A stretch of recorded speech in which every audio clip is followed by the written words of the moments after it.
Welcome to all, and it's for me a pleasure to introduce you.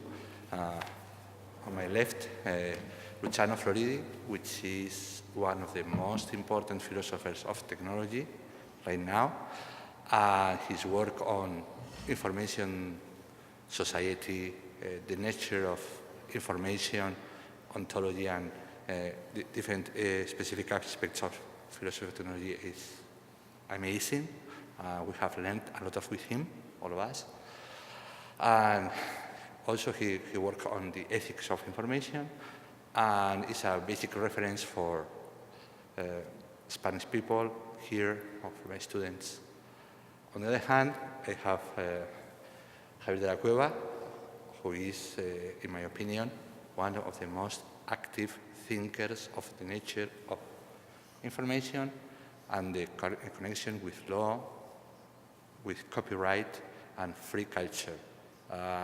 Also, he is, as everybody knows, I mean, we're among friends, so it's not necessary, but to be honest with you, if you want to know what is going on with free software, free open data, the implications of politics and information, you have to read Javier. And whenever you want, who wants to speak first? As you wish. Maybe you? You first. Okay. Well, thank you. I don't mind, as you wish. Well, thank you very much, Andoni, for your works. Thank you very much, Media Lab, for this invitation. And thank you very much, Luciano, for being your partner, because for me it's an absolute honor. Speaking about the infosphere, the political infosphere, and reality, and I do recommend the last book of Luciano because I think that it is really, really very inspiring.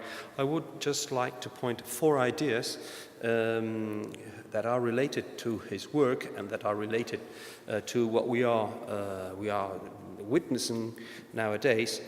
And especially because I would like to make an analysis of how new actors should appear and how new things should be done in this infosphere that is not, we could say, well attended by the new activists that have, in the shape of and in the form of political parties, new political parties, have appeared lately. And I want to point out 4 ideas that could help us to think about what's going on. The first of one is the different concepts of what is change. We are being spectators of plenty of people who are just defending the idea that they are doing new politics. New politics should mean that there must be a change in order to do something new. But in the end, Václavík, who is a person who has studied what change is, spoke about 2 different kinds of changes. The first one was intra-systemic change, and the second was extra-systemic change. In the first one, what we find is there's no change at all, because there's only something that happens that's new, but it doesn't modify the system where the change is happening. For example, the appearance of a new political party.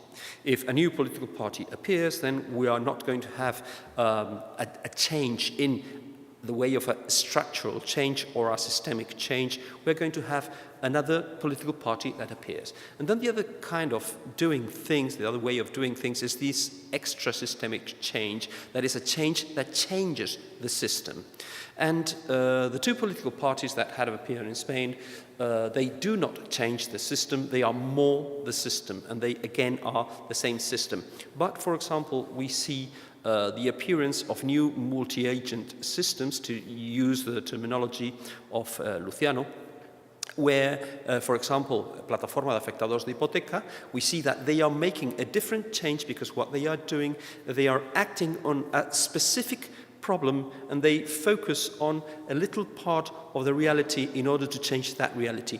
And the interests and the rights that they are defending can be used and can be assisted and can be taken by all the other political parties. So it's not just a thing, an idea of defending something that is going to be, again, exactly the same and competing in the same field, but it's going to change the system because they are going to give different tools, and it means the appearance of different political actors in the same arena. The second is a traditional concept that should be taken into account by the people who are coding. As we can see and we can listen to, there's plenty of people who are saying, no, we are making new code in order to establish new ways of participating. But this participation is exactly the same as it was before, because what we find is no change in the tension between the direct democracy and the representative democracy. Democracy is a problem of knowledge, and it's a problem also of representants. And when we find, for example, a democracy where it's a direct democracy, the problem that we find there is knowledge. We have not got the knowledge enough in order to decide in every single aspect that can appear in reality. So what we need is we have to pass our witness to a representative who is going to manage our affairs because he's got at least the knowledge in order to assist us. But the problem then that appears is the morality, the ethics of the representative. And that is a thing that we have to think. What happens with new technology? New technology and new coding is not resolving this problem. We are still in the same problem. There's no technology that can make us know more. There's no technology that can help us to decide. It does, but in the same sense that it had to do that it was before. Okay, it's not a systematic change, but it is an intra-change inside the same system. And this dilemma is, well, something that is 2,500 years old, and it's not challenged with any technology at all that we have now. Nevertheless, we could say that perhaps we have more noise than we had before, and sometimes we haven't got the enough information in order to make a solution or in order to apply a solution. The question remains the same. What is the correct knowledge that we have to obtain, that we have to acquire in order to pose a solution to a problem, to a social problem, or to a political problem that we have? The third is the usage of technology as a system of control, not of vigilance, but of system of control of the laws, of sanctions. And this is a kind of technology that has appeared, and it's not used as a panopticon, but it is used in order to sanction people. For example, speed limits, for example, trespassing. We've got technology that directly can shape what are the plate number of a car, and directly can send a letter as a sanction to the infractor. These infringements, this technology of sanctioning is not, and it's different of the technology of the panopticon of vigilance. And I find very inspiring the difference between the ethics by design and the pro-ethical design of Professor Floridi, where in his book, just in case anyone wants the reference, pages 189 and page 190, he establishes the difference between both of them. In the ethics by design, you have a default design possibility. So you just, for example, tick that form, and then the design that has been by defect is the one that's going to function. It's going to configure the software that you're going to use. And the second technology, the second approach, is the pro-ethical design. This pro-ethical design forces you to be conscious of the decision that you have to make. And I think that that difference, that is very acute and very sharp, thank you, Luciano, can help us to think about what happens behind technology and these black boxes that we find when we use technology, sanctioning technology, that in the end we cannot audit and we cannot see what's behind that part of the norm, that part of the rule of the law that's being used in order not for us to function with the law, to apply the law or to accomplish the law, but when we are sanctioned because we don't accomplish and we are infringers. The fourth one is the creation of worlds by language. Okay, we all know through Searle and we know through Langdon Winner that we shape the reality with language. And Langdon Winner, especially when he speaks about politics in the machines, he makes this reflection about what kind of world are we building when we make machines work. This applies especially to information, this applies especially to software, and this applies especially to information. Well, I think it's very relevant to think that we are building worlds with software nowadays, and we are building worlds with information. Especially, for example, when we speak about Google search engine, the way of acquiring some kind of references about the world is decided by a third party. And a third party that is also a black box and doesn't show us how things are done. So there's no public exposition of this public conversation that we need in order to institutionalize what kind of we could say, well, institutions that we need, the way of organizing ourselves and ways of governance. So what is the conclusion that we could lead to? The conclusion that we lead to is that we have this codification in the public sphere, in the infosphere, that's a public sphere, and the new parties are not offering us they are not coders, they do not code. These new parties, these new political parties in Spain, they have no GitHub account, and that is a point, okay? To have a GitHub account or not makes a difference in the presence of technology in your world. So if you are a party and you say that you are a technopolitical party, you should have a GitHub account, and you should show us the code that you are proposing us in order to organize or to function the society. None of these parties have GitHub accounts, but they do use the technology. But what do they use technology for? They use technology for showing off and for communicating between the elements, the different elements, or the different people from the party. When they need a crowdfunding, when they need to be trending topic, when they need to have plenty of followers in Twitter, when they need to expose publicly themselves. And they say that they use these technologies in order to make decisions. Well, it's just exactly the same as if they had party lines with telephones. And the only difference is that now what they have is Facebook, or they have Twitter. But in the end, what we have to think is that to have a presence in internet and a very high, we could say, profile perspective of the usage of the net in this sense of communicating and in the sense of having presence doesn't mean that you are going to build worlds speaking with code. And I think that the way of thinking about what world do we want to build is another way.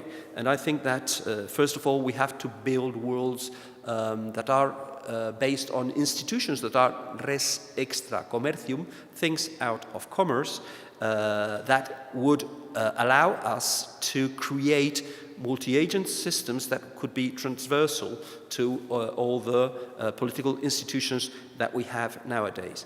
I think that this third work of Professor Floridi about the fourth revolution is very inspiring, and as you know, it's the third work of tetralogy, and I think that we are wishing to witness your fourth book, and we will very welcome it. Thank you very much.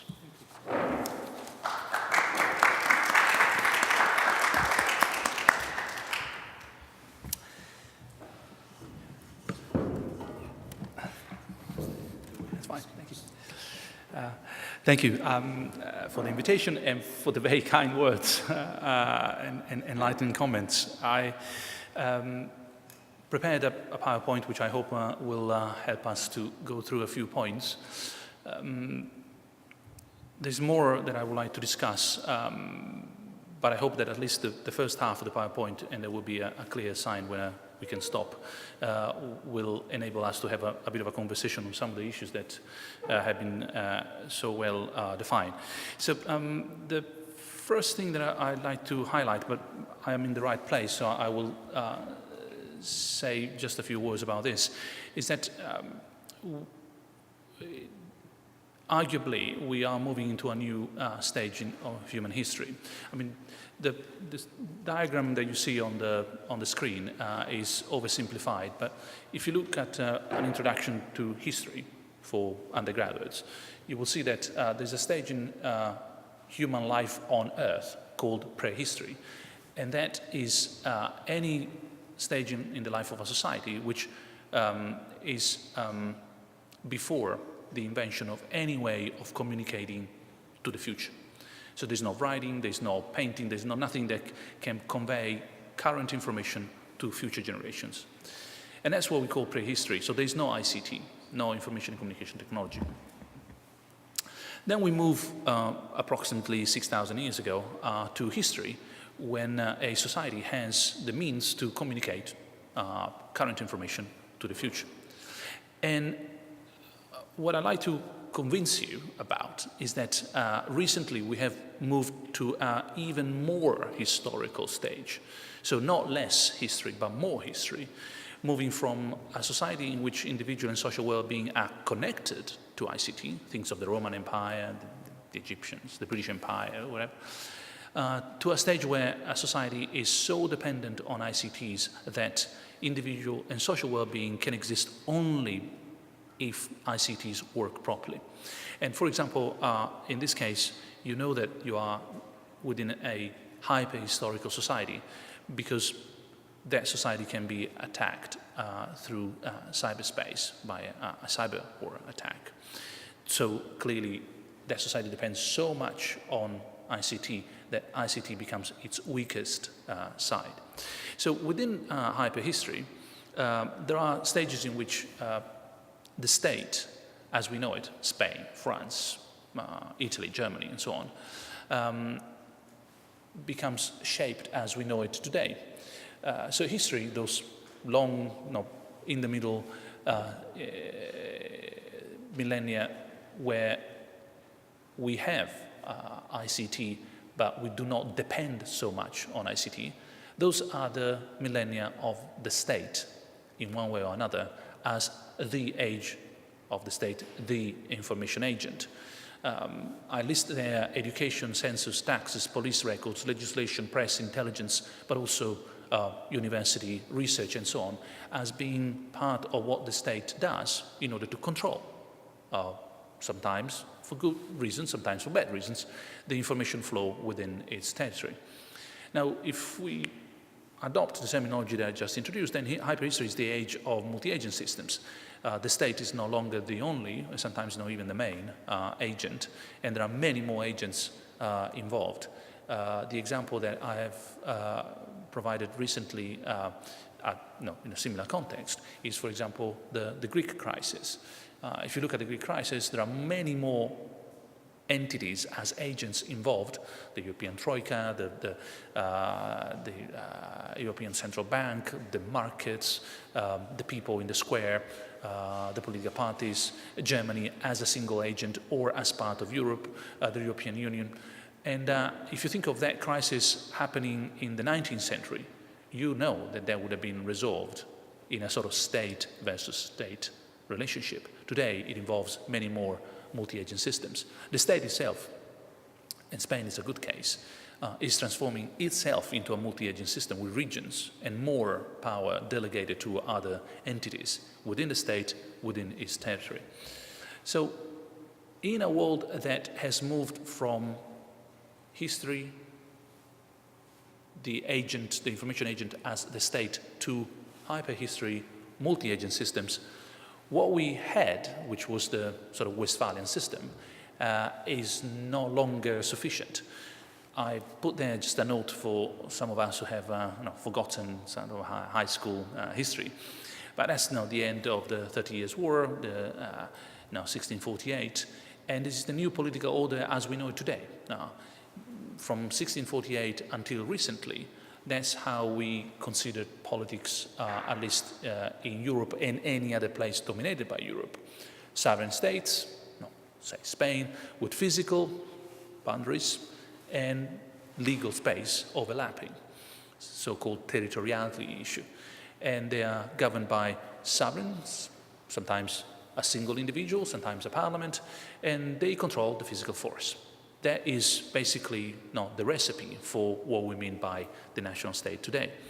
Now, that has been sufficiently disrupted for the political scientists among us. All you have to think of is the so-called Washington Consensus. The Washington Consensus is already a way of stressing that the state is not the only, and sometimes not the main agent in the on the chessboard. Banks, for example, are equally important. The International Monetary Fund, for example, is as politically charged as any other state. Or, say, big companies, big multinationals that exercise power as much as nation states. So there is a bit of uncertainty about these multi-agent systems interactions and conflicts. It's a wide phenomenon because there are non-state organizations, including NGOs and corporations, of course. And if anything, our time is, and I'm talking about the last 20 years or so, is dominated by the prevalence of economics over politics. Politics is run by economic concerns rather than by social concerns. Social control of politics rather than we had in the past. Now, this may be a bad or a good thing. Again, I'm not being judgmental. When social control of politics happens, you may have, for example, total control of power by a dictatorship. So it's not necessarily a good thing. But we need to understand where we are at the moment. If I can extend this for a fraction of your attention, we also live at a time of waiting. You might have read Godot or Waiting for the Barbarians.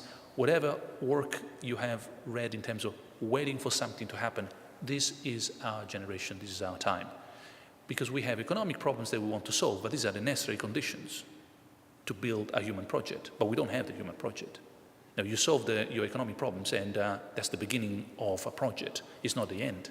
But at the same time, we don't have a project, so we're waiting for something to happen. So we're waiting for the economic problems to go. They come back in different forms. And this constant waiting for something to happen is a way of postponing decisions about what society we want to build, precisely because the Westphalian system is over and the post-Westphalian system is not here yet.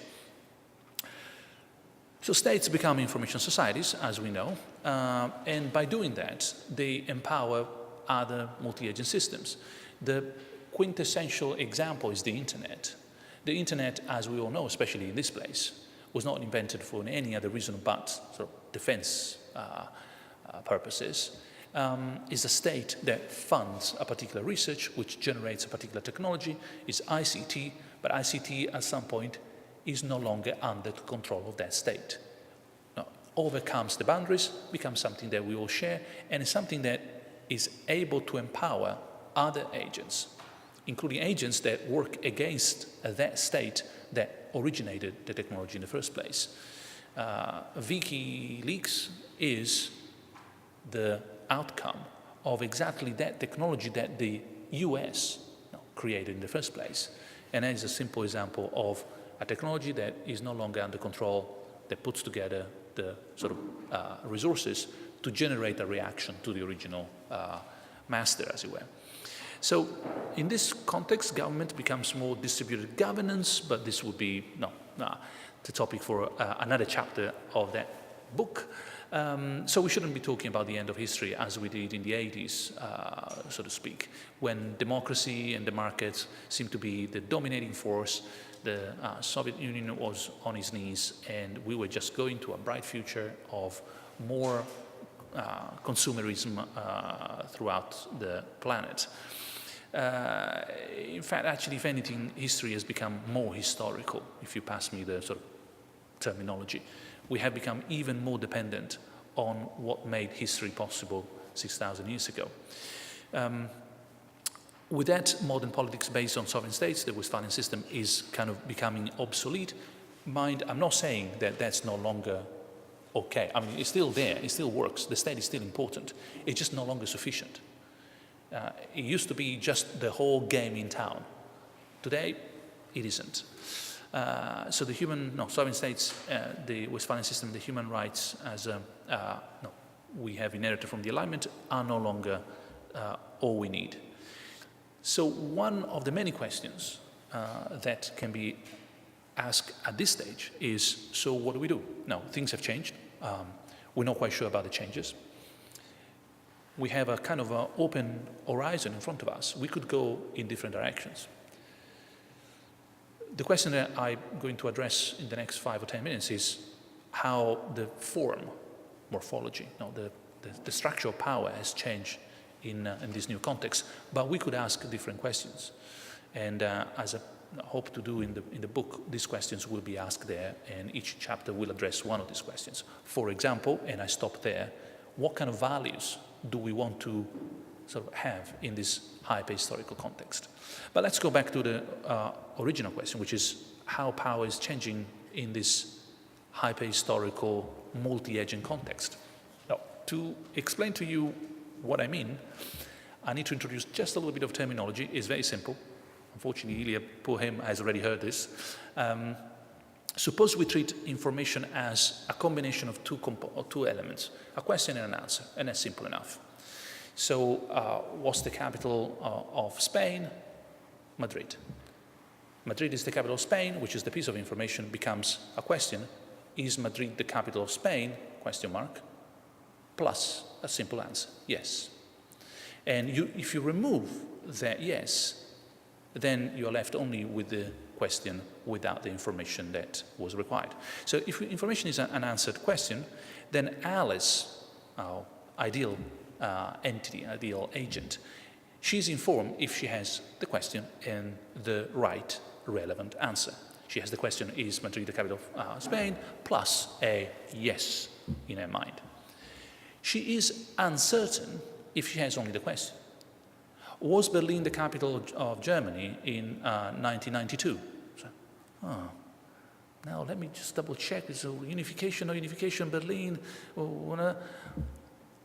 Was Rome the capital of Italy in 1854?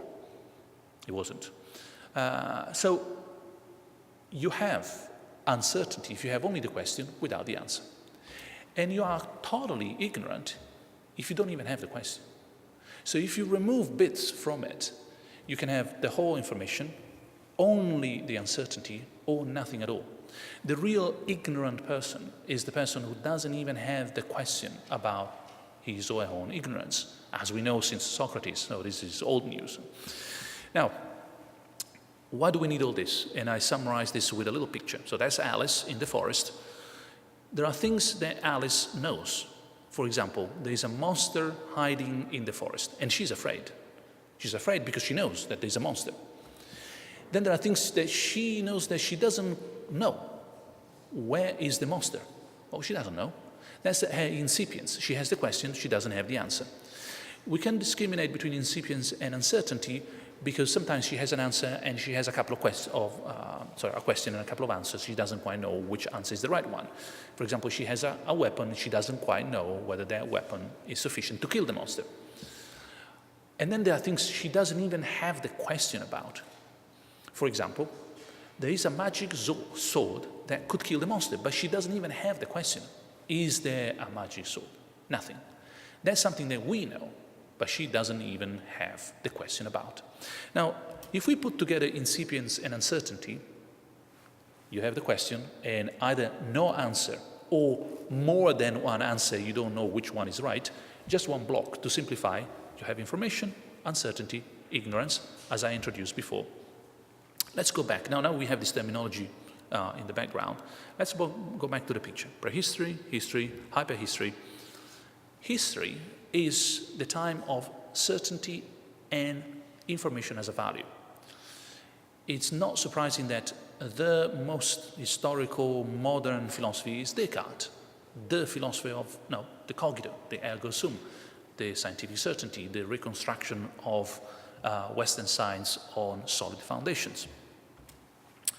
Now, I like to argue that hyperhistory is the age of uncertainty and shared ignorance as values. This would take us too far away if we have to investigate it today. All I need to tell you about this, and if you like we can discuss this more during the question and answer time, is what happens to power. Remember, that's the question we have in the background.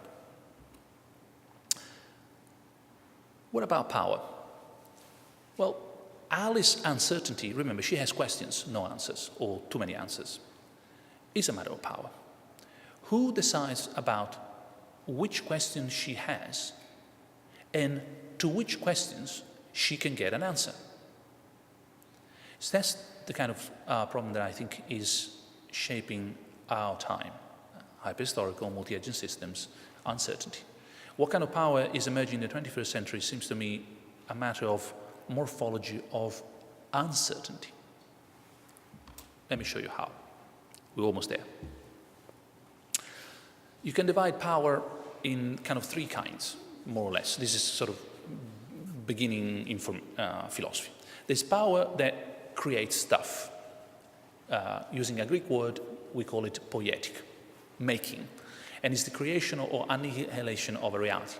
Is when you, especially if you're God, you create something from nothing. Well, that's power. Then you have manufacturing power, when you transform something into something else. Some ingredients into paella, let's say. And then you have cybernetic power, power of control, when you say, make sure that the car goes in that particular direction. You're not making something into something else, but you're controlling the events that lead to a particular outcome. So you could create a stone out of nothing. You can transform that stone into a piece of bread, or you can make that stone fly. Poietic, manufacturing, cybernetic. Socio-political power is mainly cybernetic. I'm using cybernetic in Plato's sense. The cybernetic or kybernetes is the pilot of the boat that can lead the ship in a particular direction using the winds and the currents. So it's controlling the boat. So socio-political power is mainly cybernetic. It's mainly a matter of control. It's not a matter of making things happen out of nowhere or manufacturing things. If we adopt that particular sort of definition, socio-political power as the ability to control or influence people's behavior, which is kind of textbook, remember, sort of cybernetic power, then remember those stages and how we move into hyperhistory, where power used to be a matter of control, influence of people's behavior through the creation or control of things, goods, services. That's Marx. Those who control the means of production of stuff, goods or services, are in power. Then we moved a little bit later in terms of, well, you know what, there's more power also in the hands of those who control the information about the means of production of goods and services. That's the age of the mass media, the power of the press and so on. Those who actually can control and manufacture information, they tend to be even more powerful than those that control the actual goods. Those who control, say, the stock exchange are way more powerful than those that produce the cars that are being evaluated in that particular context. Well, it seems to me that what we are witnessing is one step back even further, that we are basically looking at power being shifted from power over things to power over information about things to power about the creation, the generation of information about things. Now, if you follow this particular reasoning and you're not too confused so far, what was that terminology that we introduced before? Remember, information becomes uncertainty when you have only the question. So here is a way of putting all these pieces together. In liberal societies, like the one in which we live, where there's plenty of cheap goods, the stuff that you buy, the chair on which we sit, Amazon, I mean, goods are really cheap. They come as commodities. Free information is also a commodity, something that you really don't discriminate too much between A and B. It's a fridge anyway, it's a pen, it's a piece of paper, it's a chair. What power is not exercised anymore by those who actually produce the goods. We normally say, well, this is something made in China anyway. And the power of those poor Chinese producing those goods, it's very limited. Who has the real power? Those who design in California that particular gadget, not those who produce it in China. So power here becomes exercised about which questions, remember the uncertainty, can be asked and what answers can be received. In other words, things like transparency, privacy, right to be forgotten, freedom of speech, ownership rights, and so on. If you look at all the box from this perspective, those who control the management of uncertainty, those who control the morphology of uncertainty, control the rest of the chain. So, to put it simply, and I could have said this 10 minutes ago, but it would have been totally unintelligible, the new morphology of power is the morphology of uncertainty. Now, I hope that this becomes clear now. I mean, there's a bit of work needs to be done to unpack this. So, power in mature information societies, seems to me, is not just power about things, those who generate the goods and services, or information about things, but it's power about uncertainty, namely questions shaping answers, giving rise to information about things.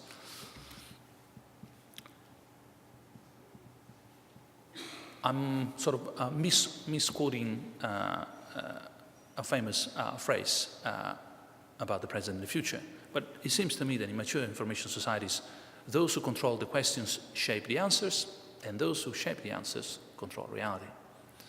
And in that way, welcome to the information society. Now, I hope that this makes sense, having seen, as it were, the mechanisms behind the result. Excuse me. I think we can stop here so that we can have a bit of a debate. But if you want, I can tell you more about the mechanisms behind this particular analysis. Thank you.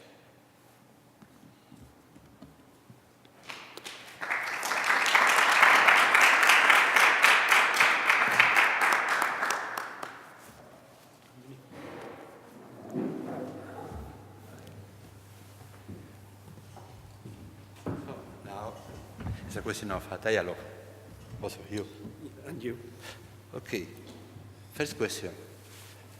How do you distinguish between the desire that capitalism creates,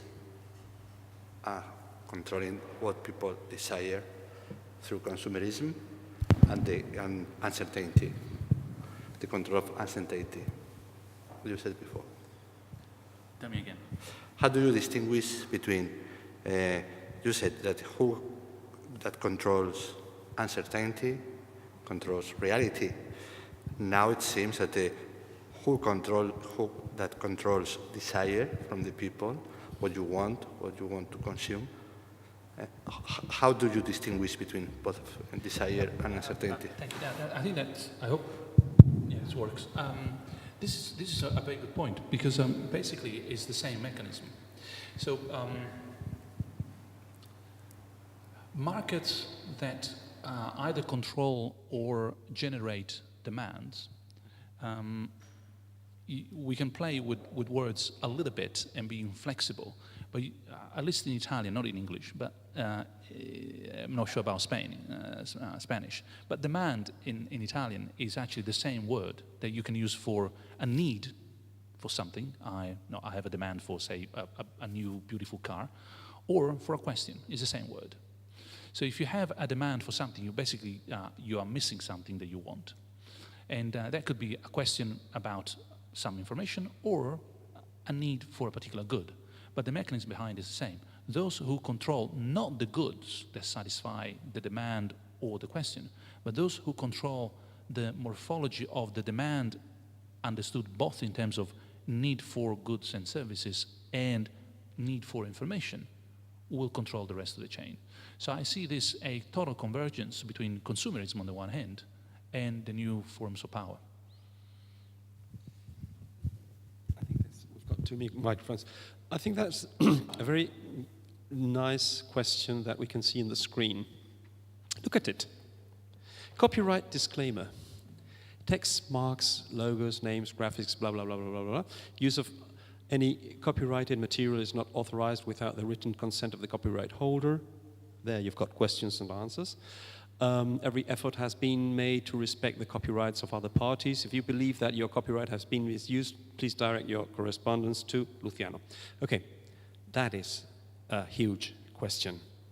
And that is a huge matter of control. And we can see it all around when we think there's someone who controls how can we publish. And I think that the relationship between intellectual property and democracy, we can find it here, for example. And I'm glad to listen to your points and I'm glad to see how it finishes. Because in the end, this is showing us the reality. And this reality is also shaped by people who allows us how can we translate the information. I'm not even speaking about copying the information or consuming the information or transforming, no, translate the information. A big question is made by who owns the questions. And the questions, I think that in some sense are owned by certain, in the academic world, they are owned by mainly two companies, Springer and Elsevier, who are owning most of the textbooks that we have in order for us to be able to make questions. So I think that's also a context where that also makes a big influence over how can we make questions. Don't know if you agree or not. It works. I hope so. No?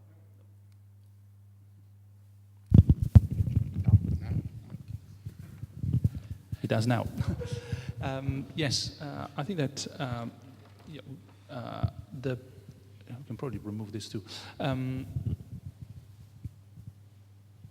The emphasis on ownership of all the things that you said, on which I agree, I would like to pick up that particular aspect because precisely because we're moving, and we've been moving pretty fast in a sort of consumeristic society where things don't have a value in themselves, but their nature is to be irreplaceable. An object is an industrial object because it's identical to any other object, to the extent that I could come to your house and probably replace almost anything in it and with another product identical to it, and you wouldn't know. Certainly, say, in the kitchen, for cutaware or the chairs and so on. So, in a world where replaceability is the DNA of the objects that we deal with most of the time, then the ownership of the object is undermined. You don't own a particular object. You own the functions that that object sort of satisfies. So, say this particular watch, what I really own is the fact that the shape, the functions, the history of that watch as a present and so on. But in itself, the object, the physical object, becomes irrelevant. Now, if that is the case, and I'm exaggerating, of course, there's plenty of watches coming from grandpa and so on. But more or less, if there is a difference that we have with respect to the past, and in terms of increased sort of pressure, then that goes hand in hand with a shift from ownership to usage. What we care less is to own the thing, but what we care more is about being able to use it 24/7. And just to give an example, a trivial one, so even for those of us who are online. I mean, academics, myself included, are used to rely on their computers. And they think of their computers, say my laptop, as my laptop. It isn't. It's not mine. It has been bought by the university, belongs to the university, and if I lose it, I've lost the university's property. But it's with me 24/7. I use it as I want, whenever I want, anytime. If I lose it, it gets replaced by identical object. So what really matters? I don't care that it's owned officially by the university. What I care about is that I have access to it and you don't. That is, my accessibility is guaranteed, whereas yours, it isn't. So I think that in this particular context, what we see is, to conclude these 2 points, a shift from the physicality of the object to its functionality, which is fine, and a shift from ownership to usage, which is not part of our history. And where do they converge, these two? Well, they converge in a undermining of, given the talk today, power of those who produce the things. If I am the producer of trillions of chairs, all identical to each other, and there are other tens of producers of chairs, also all identical to each other, well, my power is undermined by those who actually allow the users, the consumers, to compare the chairs. And that's why, again, Google makes libraries available digitally for free. It's a way of making sure that information is customized, but also becomes a consumerist object of no value in and of itself. What is valuable is how I find it. That's why Amazon makes sure that more and more of us are tempted to publish their books with Amazon for free, because then the information itself becomes of little value, less power with the publishers, more value with those who actually control the production, etc., then therefore Amazon. So I think it's a whole trend towards that particular convergence, which I find not necessarily negative, but we better be aware of what we're doing. And that seems to me something that comes from your considerations.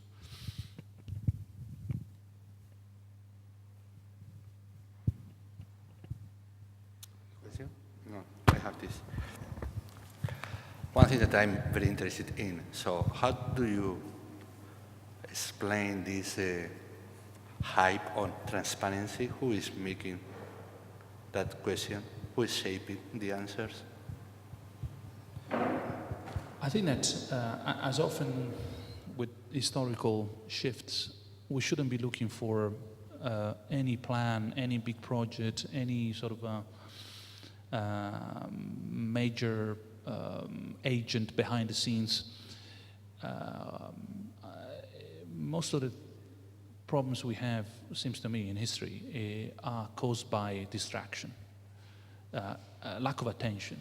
We didn't pay attention. We let things go this way. We thought it was fine to allow, for example, multinationals to be in charge of the information society. It wasn't a plan. It wasn't something that somebody said, oh, at some point we want to make sure that we control. Not so much.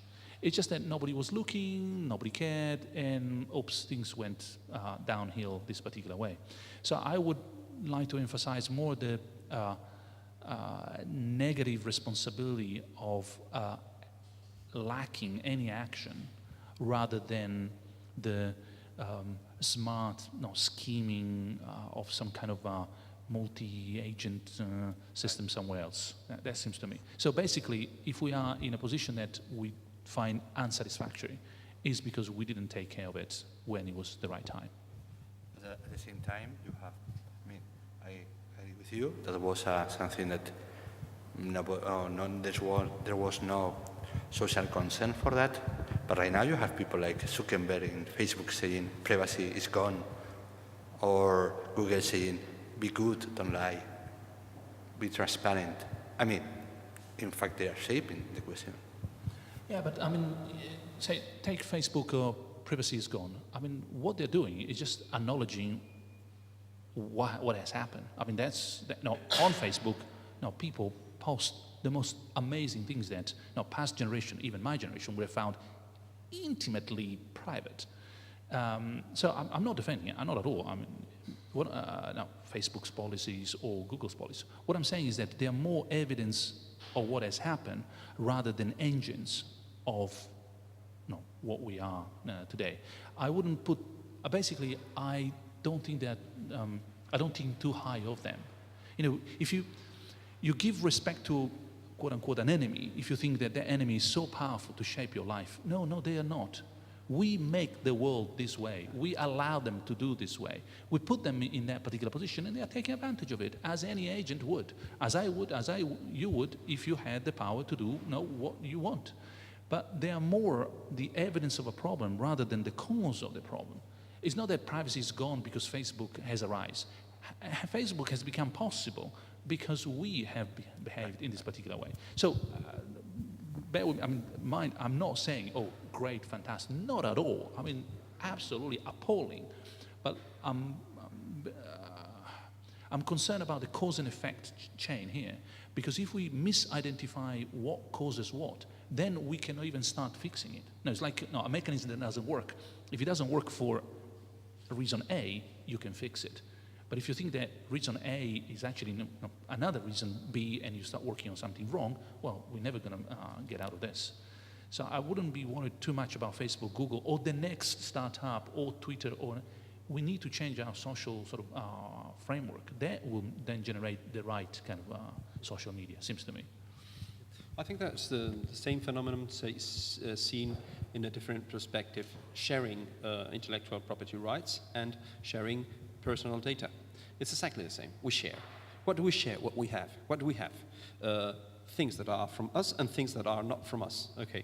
Doesn't matter, as you said, who's the owner of the title, who's the owner of the property, but it is the same that we have the access. We have the access to our data, and we have the access to other rights that are from other people. Okay, the intellectual property rights. And we do share. And we just do it. And so it's some kind of, we could say, anthropological thing that's underneath, that's happening. And we do it with all the information that we can have around. But there's always a part of secrecy that we maintain, we keep. What kind of secrecy do we maintain? Well, each person knows which kind of secrecy, where's the level of the secrecy they want to maintain, because in the end, everybody maintains their secrets, and that hasn't disappeared. Secrets have not disappeared. The only thing is that they have not been digitized, but they have not disappeared. Some of them have been digitized, then they are shared, and then we've got this Streisand effect and whatever. But I think it's the same, it's exactly the same thing. Privacy and intellectual property. We share what we have.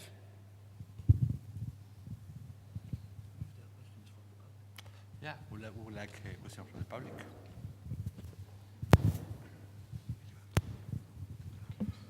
Yeah, I would like only to know your opinion about as information and the way of organizing information as some kind of standards could be a way of thinking.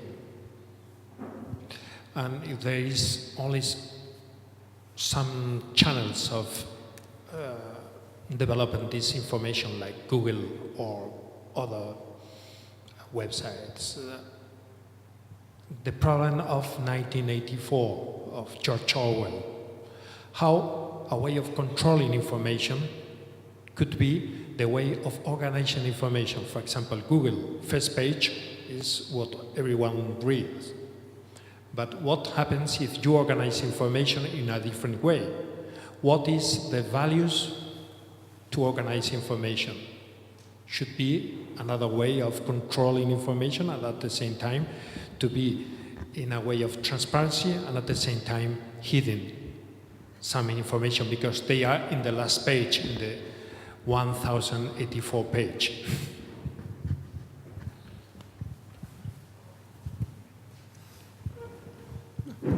Thank you. I sometimes have wondered if the solution was not a search engine made by Brussels, but a search engine made by the community, okay, social production. I don't know if that's going to happen or not. Perhaps one day it happens. It happened. Wikipedia, perhaps we need this, the net has these emergency characteristics that we will make that in the end we will find a search engine that we know how it works. But I think that's also the same epistemological problem as always. What is the relevant information in order to lose that uncertainty that we have? But it is true that we can find different search engines that we could say they are from the deep net, and they are not interested, they don't go into into Google general search engine, because in the end Google is a general search engine. But you have search engines that are specialized in some kind of information. For example, if you are looking for a library, a Clojure library, Clojure is language, programming language, then you're going to find that specialized search engine for that particular piece of information. It is also in Google, but in Google, the information is not as relevant. The algorithm of relevance is not transparent. But if you go to these specialized search engines, then you are going to find how they are cataloged, why they are in that position. And they're going to give you different ways of organizing the relevance of the information. For example, take a program like Popcorn, okay, Popcorn Time, where you can see films online. Okay, this is a clone of a program of Apple. Then it's got a search engine, and there you can put your information with relevance because of what people said, relevance because of the popularity, relevance of the infringements of intellectual property, that is to say the downloads they had or the people who are sharing them.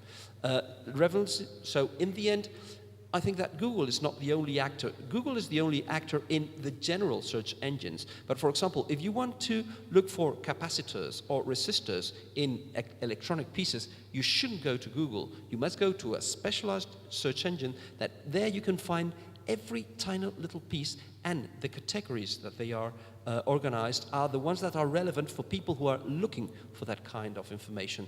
So I think that I thought that perhaps Community was going to make another big search engine that could compete with Google, a commons search engine. But in the end, the Community, what it's doing is it's building up little search engines specialized in a certain aspect. And those are more relevant than Google when you have to search for several things. I will never go to Google if I want to look for example, a Python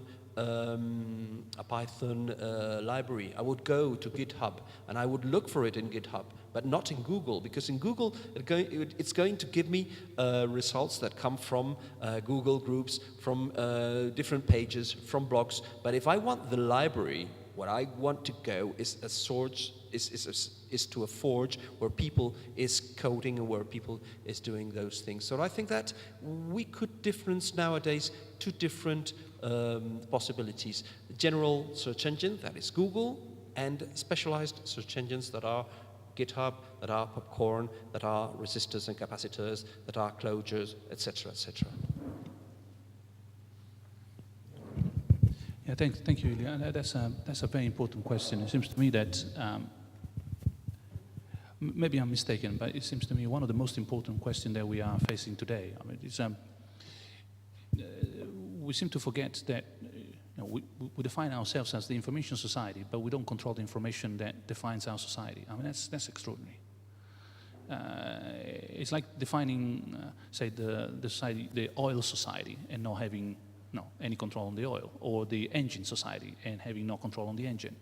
I mean, ultimately, what seems to me that has happened is that this information society or societies of ours have developed very fast in a way that unprecedentedly quickly. I mean, never before a society has developed so quickly under the eyes of a generation, which means that while it was developing, we didn't take all the measures that we could have taken if it had taken, say, decades or centuries rather than years or months. Now, the emergence of an information society as we know it today, of course, has very, very long historical roots. That's inevitably so. I mean, the joke I normally crack is that any ASCII is based on the alphabet. I mean, so it's inconceivable to have an information society today without the whole millennia that come before. But that doesn't mean that, therefore, the last stage has been so disruptive. Now, within that context, it means that time is not on our side when it comes to giving shape to the resource that makes our society what it is. If it had been on our side, I don't think we would be having this debate. But because it's not, then what we find is that we as humanity, and I'd rather be more sort of inclusive and abstract rather than we as citizens or we as users, we as consumers. Humanity on this side of the world, in the information society, hasn't yet managed to put the right sort of social constraints, control, framework, lines of political decision around its major resource, and has left that to market forces. That seems to me a bad idea, to put it bluntly. I mean, it doesn't really ring well with what we know about the history of our society in the past. When the debate becomes a little bit more concrete, rather than these abstract ideas, consider the movement, speaking of transparency, of governments, big data, open data.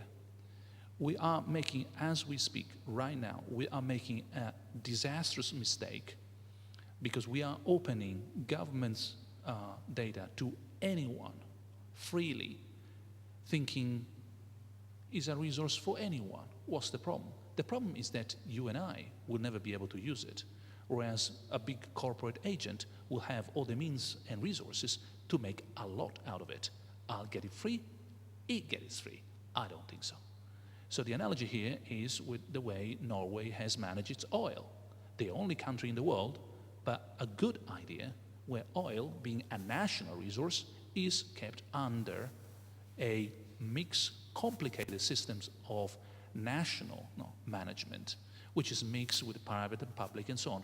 But that oil belongs to the Norwegians, and the money in the end, a large part of it, goes back to the Norwegians. That sounds really smart. So back to big data, is that a resource? Is that something our governments want to use, especially in the UK, top country in the world for opening its databases to anyone who wants to have access to them? Yes, but let's not make any mistake. That would be search engine to the return. We made a mistake about leaving the search market to private companies. Now we're going to do the same with big data. We're not learning the lessons here.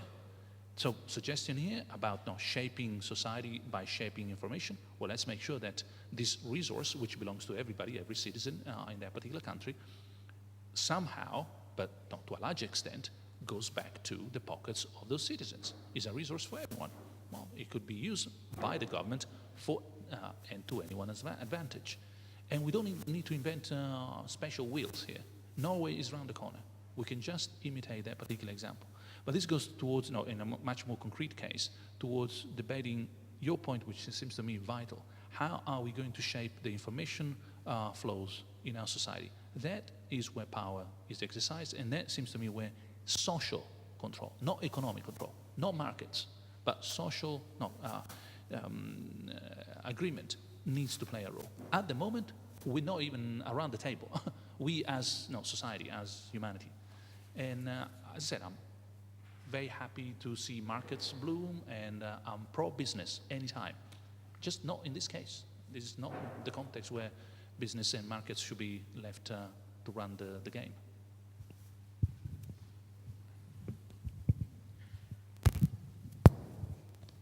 I have a question. I would like to ask you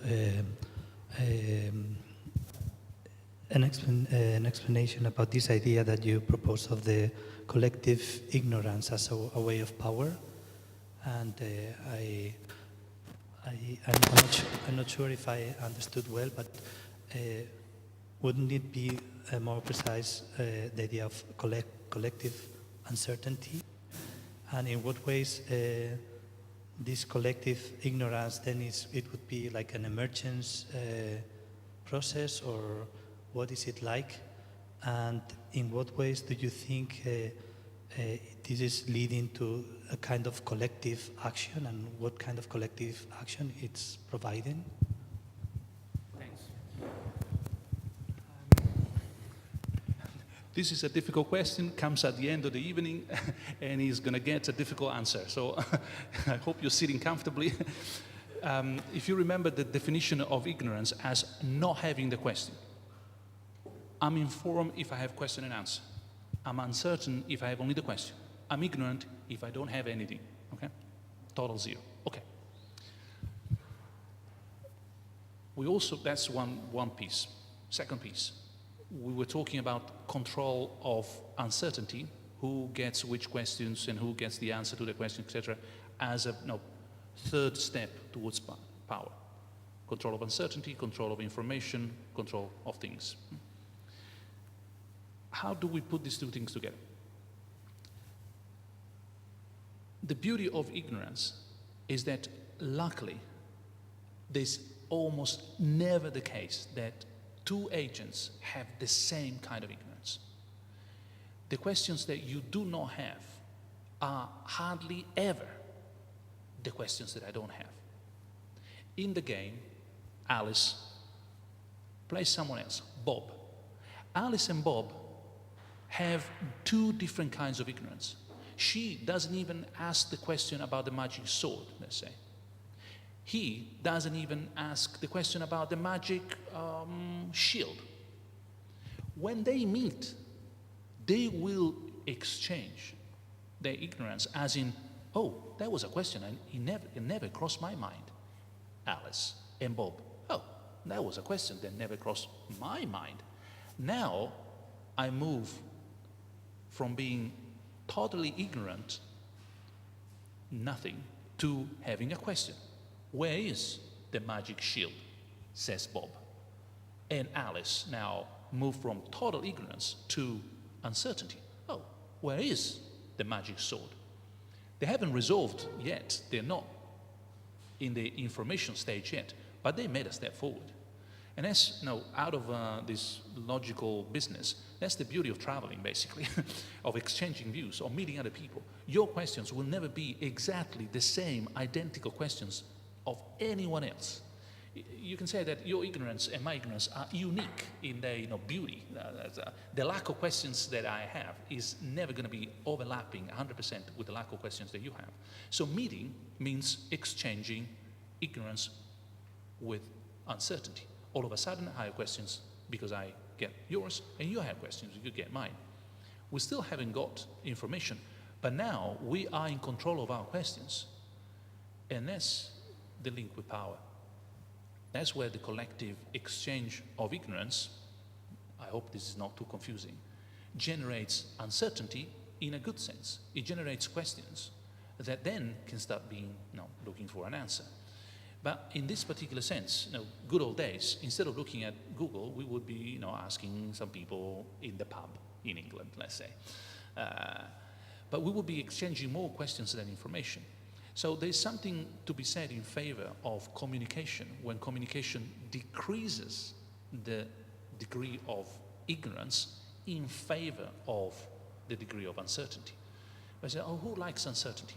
Well, people may not like uncertainty in some contexts, but it's so much better than ignorance. So of course you want to have the next step, the answer to the questions, but not even having the questions. Well, that's terrible. That means not being able to be critical, asking questions. So that is what I was hinting at that particular point. So the collective nature of sharing information can generate good results, even if all we share is our different kinds of ignorance. This is something that we should do more, basically, and means lowering the barriers between different societies, different cultures, different silos of knowledge or information in the world. Being a little bit more abstract, sorry, not so abstract, but less atomic, and building over what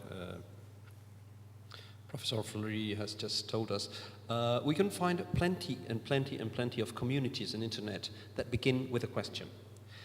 And the question is a social conflict or a political conflict. These are communities of knowledge. They are call this way, communities of knowledge. And what they begin with a question, and they begin with a question that is something like, how can we solve, for example, the housing problem in Spain? And then 2, 3, 4, 7 years after, they are forcing Spain to change their laws because they have obtained a court decision in European court.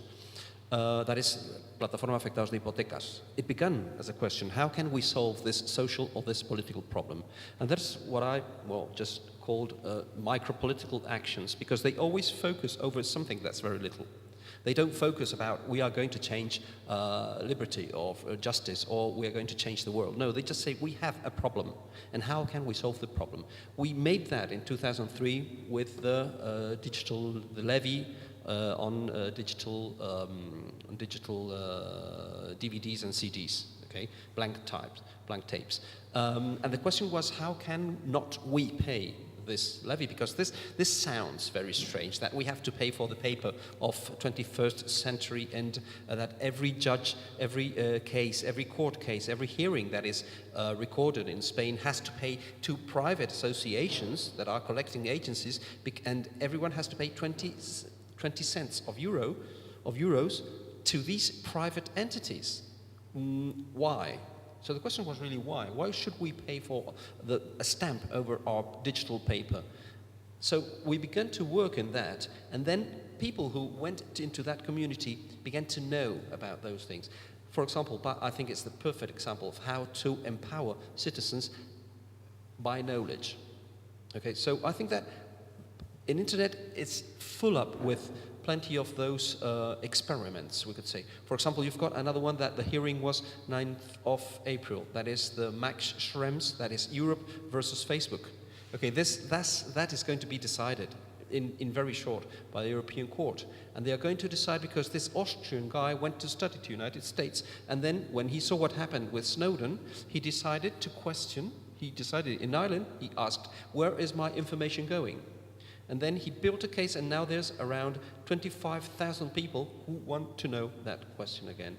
So building on top of what Luciano has told us, I think that political actors are moving and are appearing, and they always have a same pattern. And this pattern is an information that they build from zero because of intellectual property problems. They cannot copy information. They must build it, and they put online a free information that's built with text and is built with data, and then they always propose some kind of proceeding. And all of them are free. And they say, look, you've got here the text, you've got here the information that has been built ex professo for that action, and to resolve the problem, and then they propose you what to do with those templates. You've got it in the PA, you had it in Demanda contra el Canon, you have it now, Max Schrems versus Facebook, and it's something that's a pattern that's being repeated. And I think that's really, really great, because information is created. Information cannot be copied. Information must be, and then they begin to work assembled with free information, and they are building a digital commons over legal aspects, and they are solving these problems. And I think that internet is a magnificent example how to do these things.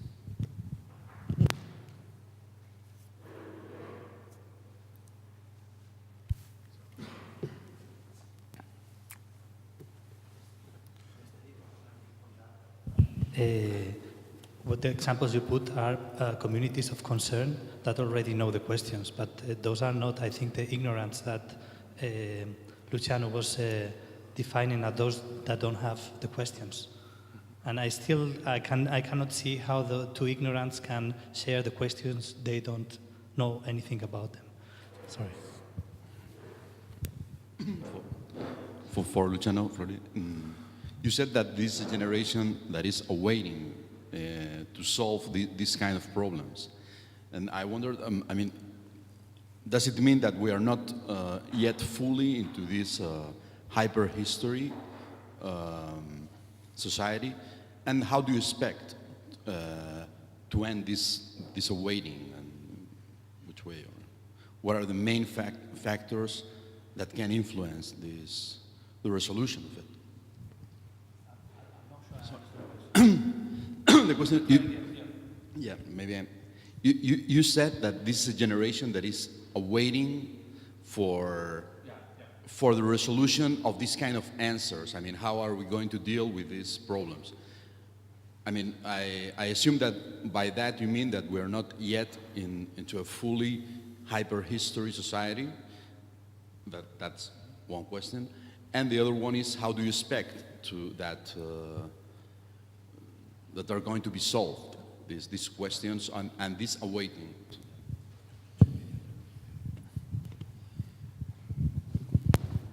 Yes, the point I was trying to make was that I know that we hear that we are in terrible situations, that no, the economy is going bananas, that unemployment, inflation, GDP and so on. We need to remember that the world has never had it so good, ever. I mean, this is the best that life has ever been on this planet for human beings. To the extent that you just had to talk to my dad to be reminded, as I've been recently, that he saw German and American tanks in Rome. So that's the generation that has seen a different kind of project. When that generation was in power, when Europe was created, peace was what we wanted. It was in the late 40s, the 50s, still in the 60s, and then the Cold War. What was the main project? It was like, let's make sure that what has just happened, living memory, is not going to happen ever again. No matter how shitty, technical term, the European agreement on any union is going to be much better than seeing the superpowers locally killing each other. And the Greek sort of problem would have been solved only 100 years ago with guns, not with financial pressure.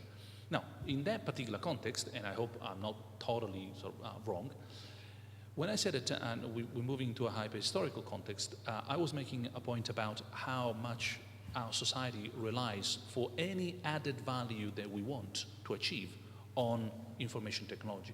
Today, banking, education, entertainment, management, you name it, health, whatever it is, the extra step is made thanks to large investment in ICT, skills.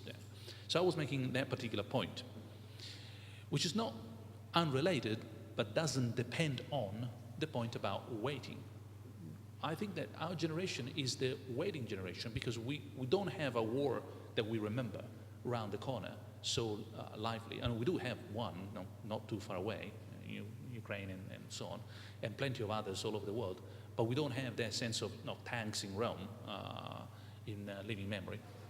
At the same time, we don't seem to have a major call for what's going to come next. It's the end of the big narratives that we have seen around. I mean, I'm saying something rather trivial. The big narratives have ended, at least those narratives, the Marxist narrative, the liberal narrative, and we are waiting for something to happen. In the meanwhile, what we are getting is an economic hijacking of politics, which is fine as long as we do not get obsessed with only 1% of increase in the GDP, oh my goodness, the world is going to collapse. No, it isn't. There are other problems that are more pressing. But if we hear all that particular sort of song, not the economic song, and mind, I do care, I think it's important, so don't get me wrong. But I think we are losing any other perspective on what is the human project we want to have. So to put it very simply, and in non-abstract terms, I'd like to answer the following question to the next Prime Minister in the UK. Dear Prime Minister, suppose that inflation is under control, unemployment is okay, the GDP is growing at whatever rate we want, say 2%, and the economy is fine. Suppose that security is also fine. What's your project? Because I fear that the answer is, I don't have one. Those are the projects, economy and security. But these are necessary conditions to get somewhere. It's like saying, my plan for the next holiday is to fill the tank of the car. Yes, absolutely. Otherwise, we're not going to go anywhere. Where are we going? No. The plan is to fill the tank. Yeah. Well, what's the project? And there is no project. The project is to fill the tank, is to put petrol in the car and having no idea where to go on holiday. I find that hugely disappointing. Now, for the past generations, using the same metaphor, filling the tank meant having as a target for the holiday peace, social stability, no more tanks or airplanes bombing Rome or Madrid or civil war. I mean, we've seen disasters beyond belief. That was the holiday target. So filling the tank meant getting there. Today, we don't have that. So I'm not certainly arguing for a new war so we have a reason to be politically engaged, not at all. But it would be nice to be told at some point, you know what, that's it. This is the end. All you're gonna get is a car full of, with a tank full of oil, and where you go, what you wanna do with it is your problem. It's not a political issue. And to be honest, I'm really now entering into uncharted territory. I'm not sure. I don't know whether politics should have a saying about where you want to go once the economy, the security net is speaking thing. Maybe that's all politics can do. And the rest is for philosophy, religion, social issues, aesthetics, values, you name it. I'm at the moment, right today, I'm not convinced that that is the answer, but I'm not convinced that is not the answer either. I mean, I'm in doubt. But I would like to see an attempt. Whereas today, this short-termist view is fill the tank. That's all there is. And that is pathetic. Any question more?